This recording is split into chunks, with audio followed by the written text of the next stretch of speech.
give it a second for people to pop in again. So it's like it's not doing the thing where it's connecting to the sticker, and I don't know why. So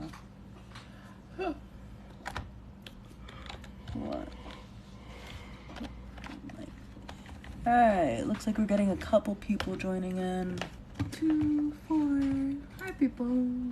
Okay, turn off that red light. There we go. All right, so yesterday we did a live for the few people that are hopping on right now. Yesterday we did a live and try to cover some questions. It's really nice to have people engage and ask questions. So if you're confused about something, don't feel like a question is silly or foolish. Like, really want to try to help people understand everything clearly. So go ahead and feel free to ask questions, please.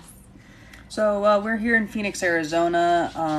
It is July 1st, Friday.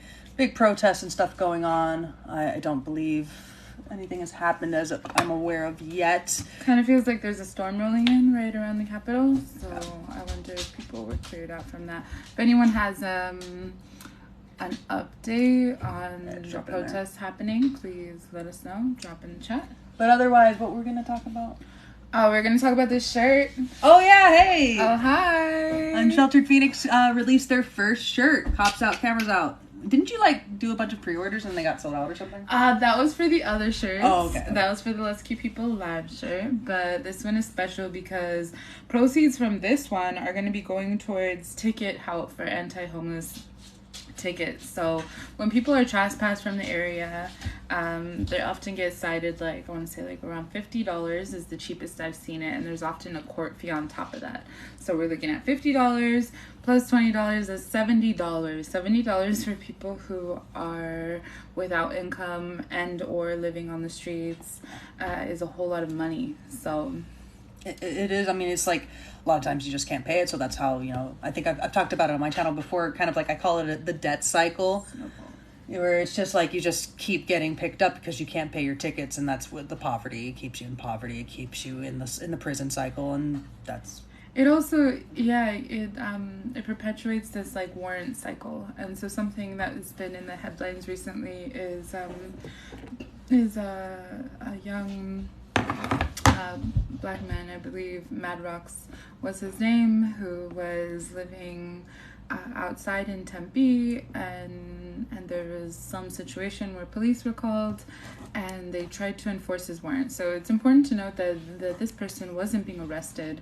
He wasn't in trouble for anything in particular besides having an active warrant. Mm-hmm. And so because they had been called and because they ran his name, then he was actually he was so afraid of going back to jail and so intimidated by that experience that led him to jump in the water. So it's really important that we talk about the constant cycle of criminalization, because that's what's happening here. When you cannot pay a fine, it escalates, it snowballs, and you end up with a warrant. At that point it becomes criminal. So Angel, I think, or Angel, said, "I just want to thank you from the bottom of my heart for the work y'all put in, and we appreciate that. Hello from North Phoenix. Hello, North Phoenix there." Sorry, my monster is... Yeah, we've got a couple. Is excited because there's people like you. Hey, come on. Yeah, come here, baby. Hey, come on. All right. There was something else we were going to talk about. Definitely want to talk about... What's all that celery in the background? Do we have celery in the background? Oh, it's this. That's not celery. Oh, it's just a plant. That is a plant, and I also stuck some moringa pods inside. So that might be what people are seeing. Oh, Hickaba. Who's Katie King that they know Hickaba? Well, we just said her name, so that's probably what it was. But yes, we have a barky little dog. I noticed the joke. I'm sorry, bro. I did not laugh appropriately. Yes, I see the stalked. All right. Yeah. All right. What the hell are we doing? I did want to let everybody know that if you are interested in one of the Let's Keep People Alive shirts, which goes toward the Cooler Fund or the Safe Temp Action, those are available, and we will be selling them on actually tonight at Lost Sleep, and also Tuesday night at Bikini Lounge. Bikini Lounge is this awesome little dive bar where the best DJ in the whole world plays on Tuesday nights, called 6 Tuesdays, Degentrification. And so we'll be hustling those shirts this Tuesday night. And one of the other best DJs, my good friend Pim from Poder, he will be spinning as well on Tuesday night. So the gents, if you're a Phoenix local, is pretty. Sorry, I just interrupted you. Get the fuck out of you. So the gents drew this. They're famous around here, and they're a really cool person. So get that shirt. Yeah, those shirts are going to the Cooler Fund, meaning that it helps pay for the coolers, it helps provide shade structures, it helps provide certain special resources for people who are living on the streets. And so please, please, please support. We will be at Bikini Lounge on Tuesday night. Come through. Usually gets started, I want to say, around 10:30.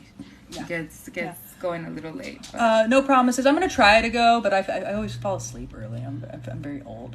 I feel like a lot of America is in cycles that keep us poor. Student debt, insurance, expensive housing. 100%. It's all meant to keep us where we're at. Yeah. Without a like a system of classism and hierarchy, capitalism sort of breaks down. If we actually considered all lives equal, then our system would look very, very different. Yeah, and that's something like I touched upon, like that. The thing I was sold is a lie growing up on military bases overseas, that I really believed that the military and America was fair and justice for all, and the system was really working. Yeah, I thought imperialism was a thing of the past, and yeah, that's a great plug. I thought imperialism was a thing of the past, and my Smurfs, I can't get rid of them. I have to wear my trauma. Here's this military, what would you call it, regalia, propaganda. Yeah. It's like when I first joined, there was actually, they gave us a shirt because I was in the DEP, the delayed entry program, for 3 months. The DEP program. Yeah, and they gave it. They gave us a shirt that said "Property of the U.S. Navy." And everyone wore them proud. Yeah. It was a ha. Yeah. Besides that, I want to take a minute to talk about like different little ways that we hold relationships with people who are unhoused, because I think that's something where like mutual aid is sort of gray right now. It's like, okay, I know I should be giving people stuff, but what does an actual relationship look like with other folks who are living on the street? And I wanted to invite you to talk about our friend who we sometimes hold things for in our car. Oh, okay. Don't say their name. Yeah, okay. We'll call them John. I have a friend named John who sometimes needs help holding his shit because he's got some shit, and it's hard to get around when you have a bunch of shit and you don't have anywhere to put it. Okay, and so we use shit as just like nonchalant, but what we actually mean is suitcases. Often suitcases and often bags. I'm being crass, but these are his personal belongings. I would call my own shit my shit. So right. Like, I'm not being rude. It's like this is his stuff. Yeah. It's all of his life. Yeah. So like hygiene items and extra clothes, like I said, are often in suitcases, but sometimes just in grocery bags. And I'll see him around. And my friend John actually has a full-time job, and it's not uncommon whatsoever to have folks on the street who have full-time jobs and cannot afford a place to live. And so John is my dear friend and has given me permission to reference his situation, but they are living at hotels when they can afford it, and the hotels are often quite personally like really terrible conditions, really awful conditions. Gosh, do you remember that time that we took my what was my pseudonym for the veteran I was helping, the veteran I was helping, we took them to a hotel. Abe, it was Abe. We tried to get Abe into a hotel. It was necessary for what he had been through at that point. And Abe was open to whatever, and so we just tried to find something close. And the hotels that are close to us near downtown Phoenix are scary. They're scary, to say the least, because there's no accountability. So you can charge $80, $90, $100, $110 for these rooms that look like something out of some type of horror Well, I story. mean, it's like the videos, I actually looked the other day. I have like 800, almost 900 videos, so don't bother looking for it. But anyways, there's a video somewhere where it's a room, and it looks like a horror movie. It's got like, there's cat litter spilled. There's just like things are torn apart. There's and no apart. shower head. The shower head was missing. The sink didn't work. It was like spluttering. Mysterious stains. There was also a window that didn't lock. That's why we did. And there was also a person who was camped outside of the door, like they had recently vacated or been forced to vacate that particular room. That specific room with their cats. Yeah, it was honestly just like a sad situation, because what you have here is you have predatory people benefiting from the fact that there's no housing. And so if you know of cheap hotels around the downtown area or west side area, you're going to consistently see that they have so many people in and around them all the time, coming and going, because it's acting as main housing for people. A main housing that with no standards. People are completely beholden to what the employees look like there. Yeah, and that's the thing, is that, like, you know, people are having to struggle to pay these $70, $80 nights things, and like, because they can't get in. Like, we were trying to look for housing for people, and like 3 times the rent, and it's just like standards that we can't meet ourselves. And so it's like, you can imagine it's that much harder when folks are on the street. And so really quickly, I want to go back to John. He will pay for hotels when he can, and when he cannot pay for hotels, then he lives at bus stops frequently, or maybe behind some stores. And so it's hard. For the gifts. Sorry, somebody sent the gifts. Thank you. It's hard to get some rest when you're worried about your things being stolen. And so these things help John stay alive. They help him have clothes for work. You know, those suitcases contain everything that makes him presentable and to keep his income coming in. It's his home. It's literally all he has. It's his possessions. And so one thing that we do for John is when he wants us to, when he has a phone and he's able to communicate, he'll ask us to hold on to some stuff. And so sometimes it looks like holding on to stuff for a night, and sometimes it's been like multiple weeks that we've had, you know, a couple suitcases in the car. Maybe we need space in the car and we bring them in, but it's so easy for us to do. And once in a while it's a little bit of a nuisance, you know, because he'll call us and he'll want, you know, pretty quick, you know, response. He'll want a response because he's eager. He finally got enough money for a hotel, he got paid, etc., and he's able to feel that comfort again. And so he'll call us and ask us, you know, like, hey, can I come get my things, or do you mind delivering them? And then we do, and that's like the most inconvenient it's been. And I sort of have to ground myself, because like, what is this inconvenience to us? It's nothing. It's literally half an hour of my time at that. Like, you know, that's half an hour I would have been spent scrolling and replying to people saying, fuck you. Exactly. It's that half an hour. And so, like, I sometimes catch myself and be like, yo, I was just laying down. Like, I'm not trying to go out. But really, what takes us, you know, 20 or 30 minutes would take multiple hours. Yeah. Would take multiple hours and much more sweat equity than anything that we have to do in order to accommodate our friends like John.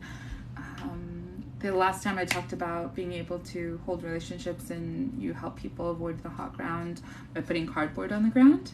Mm-hmm. What is another way that we've sort of like helped people? With blankets, for sure. Definitely with blankets. So people were surprised that we give out blankets in the summer, but it's like the only way, like, that you can lay on the ground if you have to. It's like, and I don't have one of the devices, but I've shown the videos. It was actually very surprising to me that the dirt turns out to sometimes be hotter than the asphalt. I was like, what the fuck? Yeah. That's crazy. Well, because our dirt, I think, is almost like clay, and so it really has like heat retention. Somebody tried to explain it to me. I'm not intelligent enough. It doesn't matter. The dirt's hot. The dirt's hot. One thing I can think of is, we'll stop by, or like either on my way home or my way to work. I often see our friend Steve, mm-hmm. and just always bringing him water. So there's a little corner store across the way from where Steve is often laying on the sidewalk, and we can just go grab some water. They're cheap water bottles. They cost about 50 cents each, so we're able to Something comes on this one. just consistently, and that's the important part, is to like consistently show up with just some water. It's like that simple. So we have a couple of questions here. Let me look. Oh, hey, Bruja. Hey, Melanie. All right. I just love you and everything I do. Thank you. Yeah, I made it. That's Melanie, my friend Melanie. I feel like. Hey, como tastes good with limon. I saw that up there. Yes, facts. All right. My mom went to Desert Terrace for the elderly, and that's where she got COVID and she passed. I'm very sorry. And somebody sent us I don't know much about TikTok. I think that's money things. Thank you. CBI has a place called Victory, but it's weird. It's fenced off. Nobody's allowed in but residents. Yeah, I mean, CBI has I'll say this, CBI has some great people working for it, but some of their practices are really fucking gross and atrocious, so it might be something like that. Yeah. It doesn't make sense with median. And this is talking about the rents. Yeah, it's like right now, I literally couldn't afford to live in the place I live in. And that's happening to a lot of people where, like, because we don't have the rent caps in Arizona, like, their rent has increased. Like, my friend just moved into a house where it's the same rent of the apartment she was staying in, because the apartment is going up $300. It was going from it's downtown Phoenix, $1,500 to $1,700, and she just... And this is a studio apartment. A studio apartment, yeah. Studio apartment. Just a little bit further out, she's got a house for the same price. It's still overpriced, but geez. Yeah, no, we're getting to a very... Yeah. Yes, CBI is horrific. I've heard that from many people. Thank you for sharing. And another veteran. I served 2008 to 2014, 6 years of my life. It was terrible. Still working through like a lot of the trauma that came from Yeah, I've been kind of posting about it. I have failed my my PTSD therapy, and I'll talk about that at some point. But they sold the complex and raised our rent $600 a month. Jesus. Oh wow, that's a good number to put on there, I guess. Appropriate. I've kind of touched base with it, but in a lot of my comments lately, I've seen a lot of people who have been saying, "Hey, I'm in Arizona and like I can't afford my rent next week." Yeah. So that's happening to a lot of us. I think it's happening to a lot of the country too. I think Phoenix has has peaked in ways that other cities haven't, but it's definitely a common theme throughout the country right now as people are being completely exploited with these rent prices and mortgage prices going up. Yeah, and that's the big frustrating thing, is that like they're just squeezing us, and then they're, hitting us with blight notices and other bullshit, and you're like, excuse me? Yeah. It's like that.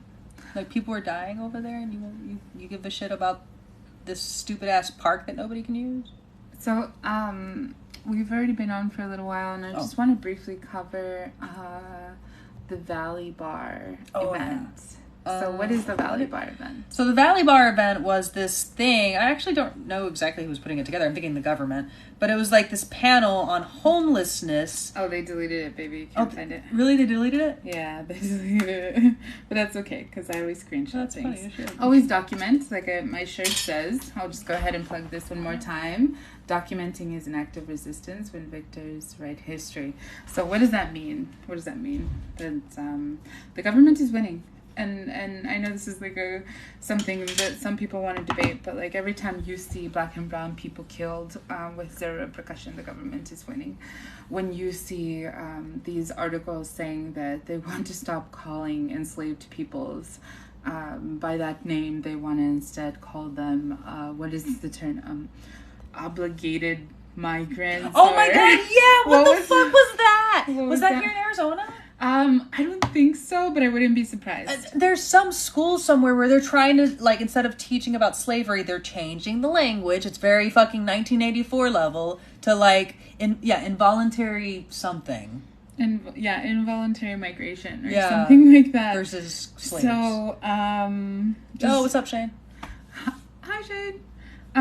So how it comes back to it is, like, they had posted this here, Government 101, Homelessness in Phoenix. Yeah, it's back. And Valley Bar has a history of doing fundraisers, and so like I wasn't surprised to see this here. Can you send it to me? Yeah. says, our intent with this panel was to have an informative and raw conversation about being unsheltered in Phoenix, in a safe space where people can have honest conversations and community members can ask questions.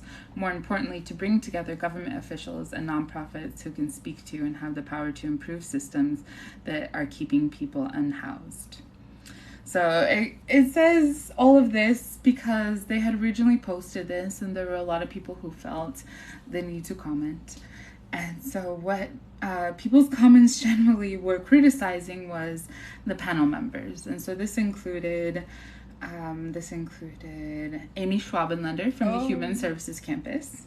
And it included someone from UMOM, who I'm not particularly familiar with, and also someone from the city of Phoenix, and also, I think, someone from CAS, but also Yasmin Ansari, from the city council member of District 7. And District 7 is the... You can't read it? No.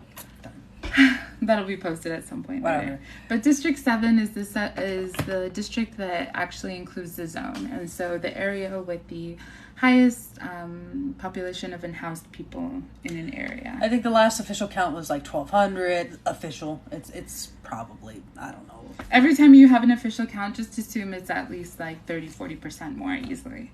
But they benefit from having those numbers low, which I won't go into right now. Anyway, back to this Valley Bar discussion. They had posted this and they were upset about people making these comments, and they tagged Unsheltered Phoenix, and they tagged our friends at Feed Phoenix. And they're like, oh, if you have suggestions, please let us know.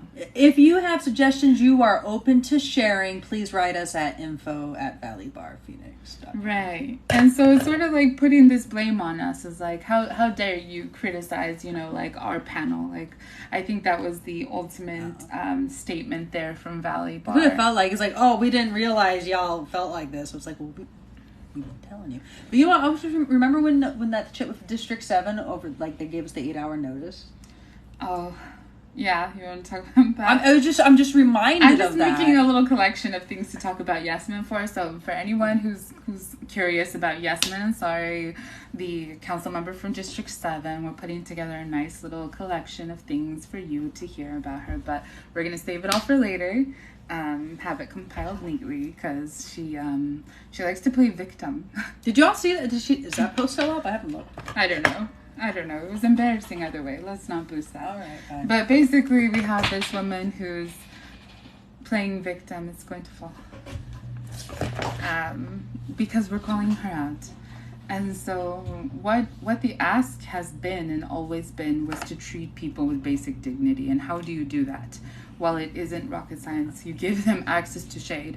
You give them access to toilets. Yeah. You give them access to showers. Water. And showers. And so like these are bare minimum things. They're not asking for, the Taj Mahal. And honestly, even beyond asking for housing, like people want to be able to have bathroom space and showers and on an appropriate level. Yeah. So we're not talking about 5 for 1,500 people, because that is going to get trashed and it is going to get broken. That's completely inappropriate. Like, of course, if you had a concert with 1,500 people, you had 5 bathrooms, they would look like hell at the end of the day, because those are the conditions that you're creating.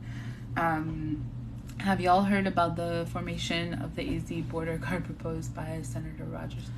No. It's hard to keep up with everything that's devastating right now.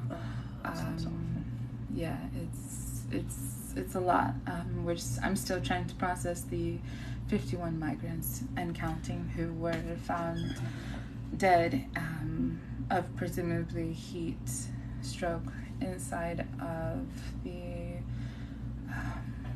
what is those big trucks called? Semi something. I don't know what they are, but the big armored vehicle thing. It's not an armored car. It's a delivery vehicle. It was a big tin can. Yes, a big tin can that people could not escape from, and so you had 51 people die there, including a number of children migrating and escaping terrible conditions from Central America. Honestly, there's a lot of terrible things happening, but like, even though the government's winning, but it's like the thing is that the government's not built for literally fucking anybody, so it's like it's built to perpetuate itself Yeah. and to promote white supremacy. So that's what you see happening here through all of these various actions and lack of actions. But I think we've covered a lot. We definitely have more to say about what gaslighting looks like from a government level, and maybe we can talk more about that next time. Yeah. I do want to put I'm going to try to do this at a minimum, my face every day whenever Sophia is available. She's a little bit busier than I am, but I didn't really realize about the engagement with TikTok Live, but obviously it's easier to do it this way than make a bunch of 3-minute videos. So, Yeah. here we are. Here we are. That was our second live. Thank you so much. Appreciate it. And, drop any questions you have in the YouTube. This will go up or on anywhere on my channels. I'm very active. I respond. Thank you guys so much. And yes, I'm not going to repeat you, Cosmo, because I don't want to get banned off of live, and I feel like I have to be careful with what I say. Yeah. So let's not get banned. Like, I need to stop trolling back. All right, how do you hang up again? I don't know. I feel so old every time I try to do this. Sophia, help me. Where's that hang up? Go right there.